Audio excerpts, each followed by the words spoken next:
400.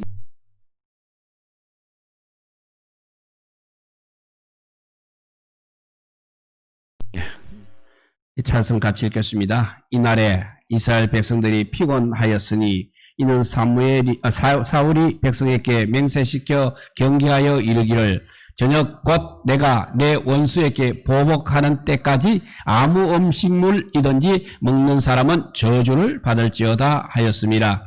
그러므로 모든 백성이 음식을 맛보지 못하고 그들이 다 숲풀에 들어간 즉 땅에 꿀이 있더라. 백성이 숲풀로 들어갈 때 꿀이 흐르는 것을 보고도 그들이 맹세를 두려워하여 손을 그 입에 대는 자가 없었으나 요나단은 그의 아버지가 백성에게 맹세하여 명령할 때 듣지 못하였으므로 손에 가진 지팡이 끝을 내밀어 벌집에 꿀을 찍고 그의 손을 돌려 입에 대매 눈이 밝아졌더라.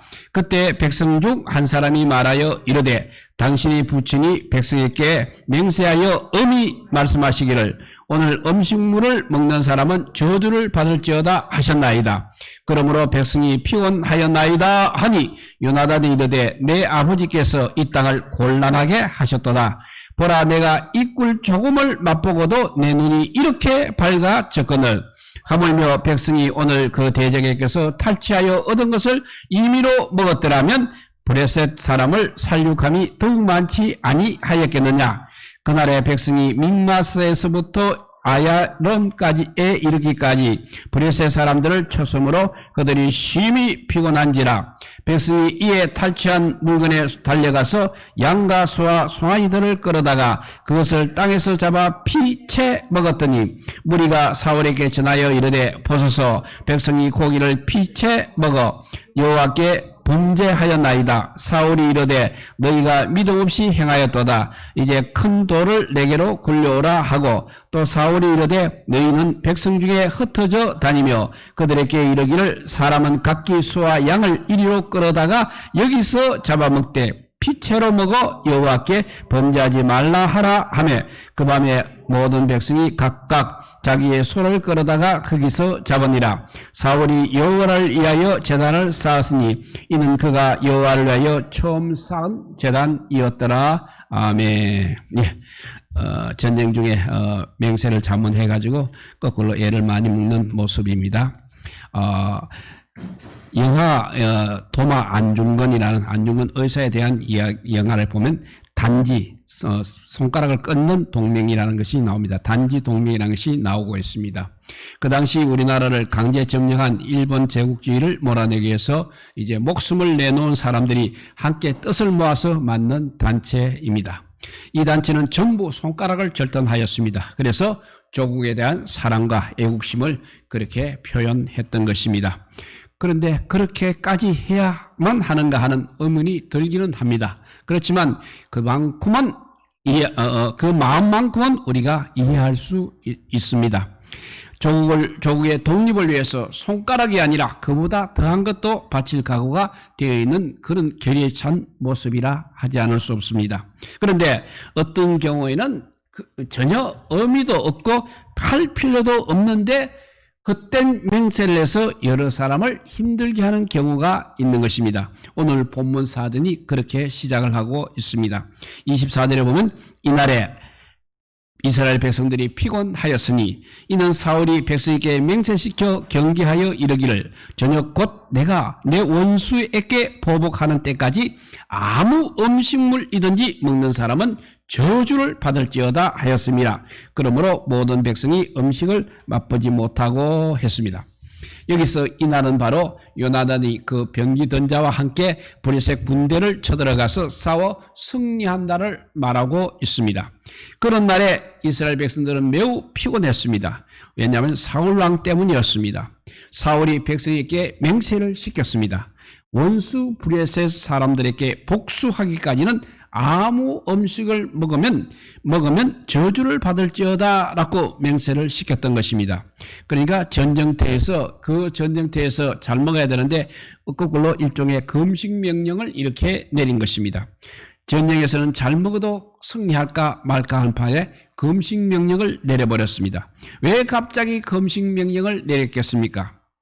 너무 다급했기 때문에 그렇습니다. 물론 사람이 갑작스런 일을 당하거나 또 아주 심각한 일을 만나게 되면 금식을 할 수도 있습니다. 그런데 지금은 사느냐 죽느냐 하는 판인데 금식이 문제가 되겠습니까? 그런데 이스라엘 상태가 그러했다는 것입니다. 전향하러 모였던 사람들이 브레셋 군대를 보고 무서워서 산으로 굴속으로 도망가 숨어 있었습니다. 이리 흩어지고 저리 흩어지고 사울왕 곁에 남은 군사가 겨우 600명 정도였습니다. 이미 대세가 기울었고 누가 봐도 지게 되어 있었습니다. 바닷가에 모래같이 많은 브레셋 군대입니다. 더구나 그들은 월등한 첨단 무기로 중무장한 군대, 그 군대를 이긴다는 것은 이스라엘로 봐서는 불가능해 보이는 상황이었습니다. 이런 사람들을 대상으로 싸우려면 그야말로 특단의 조치를 취해야 맞는 것입니다. 그러니까 죽을 각오를 하고 싸우지 않으면 안 되는 그런 상황이 되었습니다. 그래서 우리 이제 승리하기 전에는 무엇이든지 먹지 말자 하라고 하는 맹세를 하게 함으로써 전쟁에 대한 어떤 결단을 하게 한 것입니다.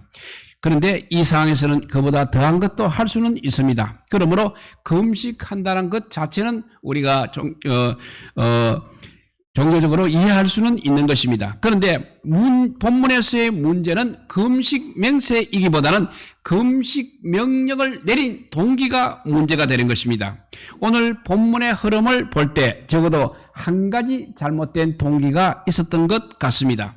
그러니까 금식 맹세를 하게 되면 우리 하나님께서 도와주시리라고 그렇게 막연하게 생각했던 것 같습니다.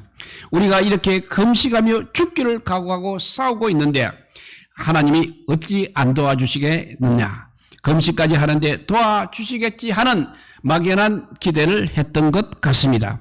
그러니까 금식을 통해서 하나님의 도움을 어찌든지 끌어오려는 시도를 했다고 볼 수 있는 것입니다.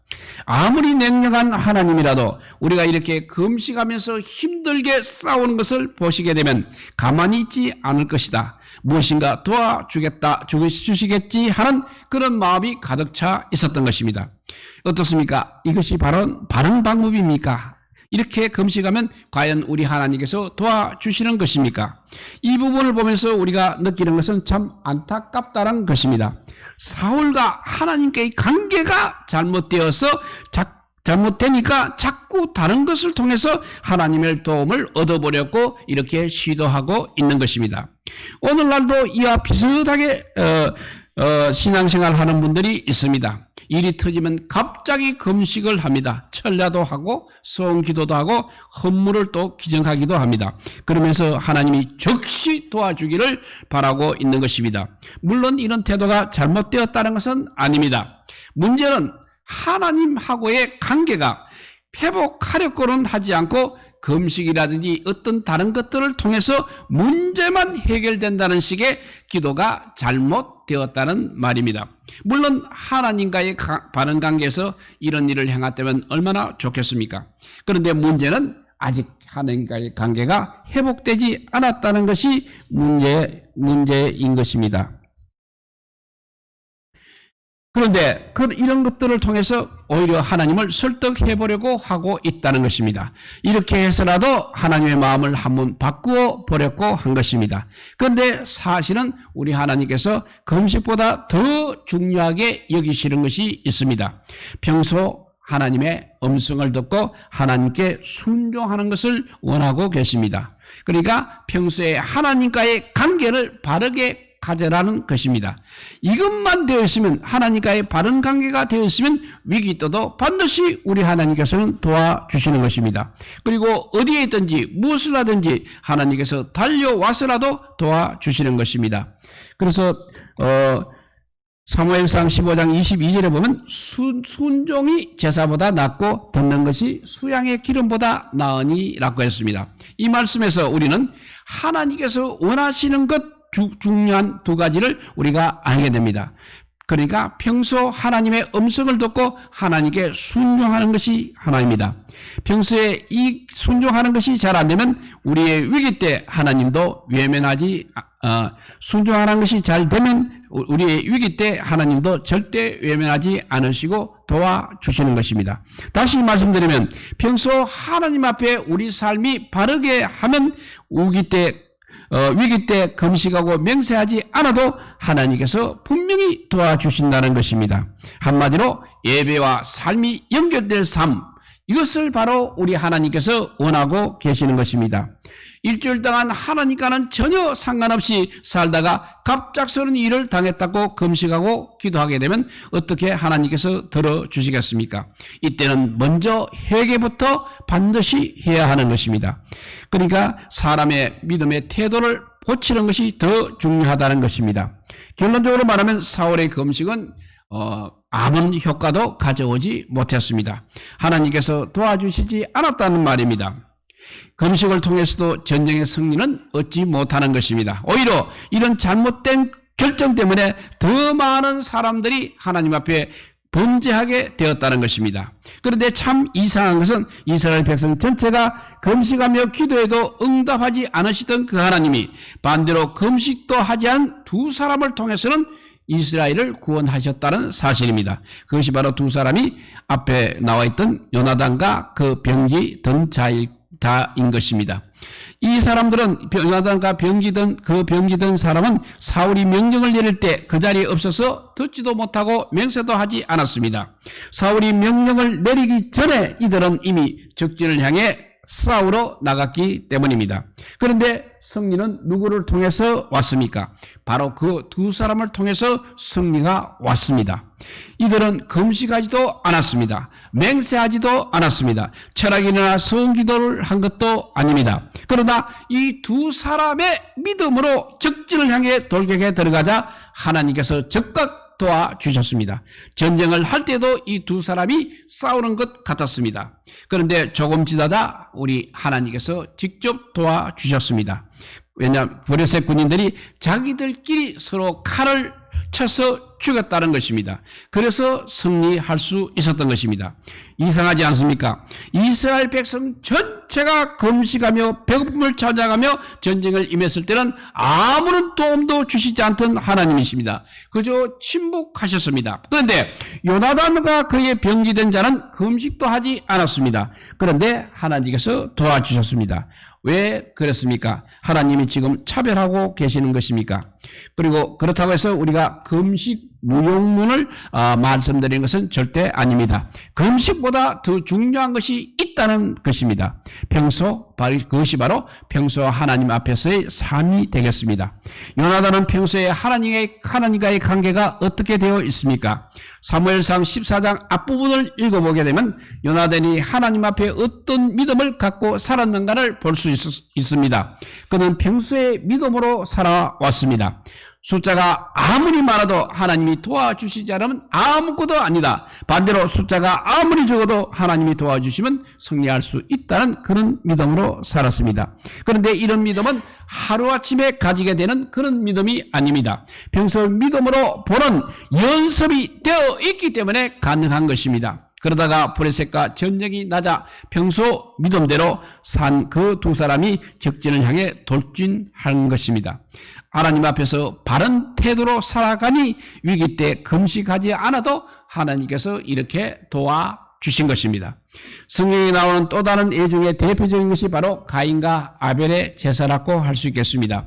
창세기 4장 1절에서 7절을 보게 되면 가인의 제사는 하나님께서 받지 않으셨습니다. 그런데 아벨의 제사는 하나님이 받으셨습니다. 이것 때문에 가인이 속이 상해서 나중에 동생 아벨을 죽여버렸습니다. 그런데 하나님께서 왜 가인의 제사를 받지 않으셨는지 설명이 창세기 4장 5절에서 7절에 나와 있습니다. 읽어보면 가인과 그의 제물은 받지 아니하신지라 가인이 몹시 분하여 안식이 변하니 여호와께서 가인에게 이르시되 내가 분하여 하면 어찌 됨이며 안식이 변하면 어찌 됨이냐 내가 선을 행하면 어찌 낯을 들지 못하겠냐 선을 행하지 아니하면 죄가 문에 엎드려 있느니라 죄가 너를 원하나 너는 죄를 다스릴지니라 했습니다. 당신은 예배를 드리면 하늘에서 불이 내려와서 그 제물을 태웠습니다. 그렇기 때문에 누구 제사는 받으시고 누구 제사는 안 받으셨는지를 그 불이 내려오는 것을 보고 단번에 알 수 있었다는 것입니다. 그런데 아벨의 제사는 그 자리에서 태워졌습니다. 그런데 가인의 제사는 태워지지 않고 그대로 있었습니다. 그러니까 가인이 얼마나 부끄럽고 창피했겠습니까? 정말 고기를 들 수 없었을 것입니다. 왜 이런 일이 일어났습니까? 여기서 우리는 이 말씀을 통해서 가인의 삶에 적어도 두 가지 문제가 있었다는 것을 알 수 있습니다. 첫째, 평소 가인의 삶이 선을 행하는 그런 삶이 아니었다는 것을 알 수 있습니다. 오늘 창세기 4장 7절에 그 말씀이 나와 있습니다. 너가 선을 행하면 어찌 낯을 들지 못하겠느냐 했습니다. 평소의 삶이 엉망이었다는 말입니다. 하나님의 뜻을 묻고 순종하는 그런 사람이 아니라 자기 마음대로 살았던 것입니다. 그러니까 악을 행했던 것입니다. 그러니까 또 하나님의 뜻과 전혀 상관없이 살아왔던 것입니다. 그러다가 주일학과에서 예배를 드렸습니다. 그러면 하나님께서 그 예배를 받으시겠습니까? 예배 전에 충분히 회개했다면 받으시겠습니다. 그렇지만 회개 없이 엉망으로 살고 있다가 주일날이라고 와서 예배를 드렸다면 그것은 바로 우리 하나님을 기만하는 행위에 불과한 것입니다. 그러니까 우리 하나님께서 속지 않으시는 것입니다. 극과 속이 다른 사람, 가면선 사람이 드리는 예배를 하나님께서는 절대 받지 않으십니다. 이 말을 또 거꾸로 오해하면 안 됩니다. 우리가 완전해야 하나님 앞에서 예배 드릴 수 있다는 말은 아닌 것입니다. 우리는 다 부족한 사람들입니다. 그러나 적어도 죄를 즐기는 그런 삶을 살아서는 안 되는 것입니다. 무엇이 하나님의 뜻인지 알고 선을 행해야 한다는 것도 알고 어떻게 살아야 하는 것도 알고 있습니다. 그런데 그렇게 살지 않았다는 것입니다. 그러니까 거꾸로 하면 의도적으로 불순종하고 있었다는 것입니다. 연약해서가 아니라 부족해서가 아니라 알고도 안 한 것입니다. 이런 사람이 드리는 예배는 하나님께서 받지 않으신다는 것입니다. 두 번째, 가인의 삶은 죄를 즐기며 살았다고 했습니다. 4장 7절에도 보니까 죄가 너를 원하나 너는 죄를 다스릴지니라 했습니다. 가인의 마음속에는 죄에 대한 소원이 있었습니다. 죄 짓고 싶은 마음, 또 죄의 유혹이 항상 있었습니다. 그런데 가인은 이런 잘못된 소원이 생길 때마다 물리치고 하나님 앞에 바로 서랬고 그렇게 노력하지 않았습니다. 죄의 소원을 다스리기보다는 죄를 즐기는 삶을 살았다는 것입니다. 그러니까 죄에게 다스림을 받았습니다. 이렇게 살다가 예배를 드렸다고 와서 우리 하나님께서 받으시겠습니까? 받지 않을 것입니다. 아벨처럼 평소 하나님 앞에서의 삶이 아름다워야 하는 것입니다. 아벨은 그래도 하나님의 뜻대로 살렸고 했습니다. 매 순간 하나님의 뜻을 물었습니다. 내 뜻과 내 마음대로 하지 않았습니다. 하나님이 기뻐하시는 일을 하려고 늘 했던 것입니다. 물론 우리가 사람인 이상 완전한 성인이 될 수는 없는 것입니다. 약점도 있습니다. 허물도 있습니다. 그러나 살아버렸고 했는데 안 되는 것과 아예 그렇게 살아버렸고 하지 않는 것, 이것은 굉장한 차이가 있는 것입니다. 어쨌든 아벨의 삶의 태도는 하나님께서 보시기에도 합당했기 때문에 아벨이 드리는 예배는 받으신 것입니다. 만약 여기서 가인이 금식하며 무엇인가를 시도했다면 하나님께서 그러면 들어주실 것입니까? 그래도 그렇지 않을 것입니다. 왜 그렇습니까? 하나님의 관계가 이미 바르지 않기 때문인 것입니다. 가인이 금식이 아니라 철야를 하고 소원을 하고 40일 금식해도 하나님께서는 아마 들어주지 않았을 것입니다. 사울의 경우가 그렇다는 것입니다. 많은 사람들은 가끔 이런 불평을 하고 있습니다. 나는 예배를 드렸는데도 하나님께서 나에게 복을 주시지 않는다. 나는 금식하고 기도했는데, 나는 헌금했는데, 나는 봉사했는데 하나님께서 아무것도 나에게 해주신 것이 없으시다. 또 하나님은 내 기도를 듣지 않으신다. 차별하고 있는 것 같다는 등등 그렇게 불평을 합니다. 거기에 반드시 문제가 있는 것은 아닙니다. 평소 다시 한번 강조하지만 하나님 앞에서의 삶이 문제인 것입니다. 삶의 태도가 바로 되어 있으면 무슨 일을 해도 어디에서도 우리 하나님께서는 도와주시는 것입니다. 창세기 39장에 보면 요셉에 대한 기록이 나와 있습니다. 요셉은 애굽에 끌려 팔려갔습니다. 그러나 하나님께서 요셉과 함께 계셔서 아무도 그가 손대는 일은 잘 되고 있는 것을 우리가 창세기 39장 1절에서 6절을 보면 알 수 있습니다. 그래서 한번 읽어보면 좀 길지만 읽어보도록 하겠습니다. 요셉이 이끌려 애굽에 내려가매 바로의 친위 대장 애굽 사람 보디발이 그를 거리로 데려간 이스마엘의 사람의 손에서 요셉을 사니라. 여호와께서 요셉과 함께 하심으로 그가 형통한 자가 되어 그의 주인 애굽 사람의 집에 있으니 그의 주인이 여호와께서 그와 함께 하심을 보며 또 여호와께서 그의 범사에 형통하게 하심을 보았더라. 요셉이 그의 주인에게 은혜를 입어 성림해 그가 요셉을 가정총무로 삼고 자기의 소유를 다 그의 손에 위탁하니 그가 요셉에게 자기의 집과 그의 모든 소유물을 주관하게 된 한때부터 여호와께서 요셉을 위하여 그 애굽 사람의 집에 복을 내리심으로 여호와의 복이 그의 집과 밭에 있는 모든 소유에 미친지라. 주인이 그의 소유를 다 요셉의 손에 위탁하고 자기가 먹는 음식에는 간섭하지 아니하였더라 했습니다.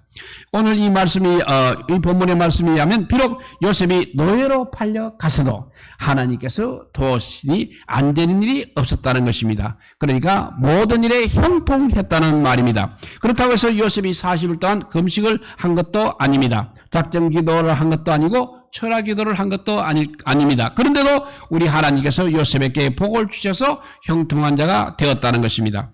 평소에 요셉이 하나님의 음성을 듣고 하나님의 뜻대로 살렸고 했기 때문입니다.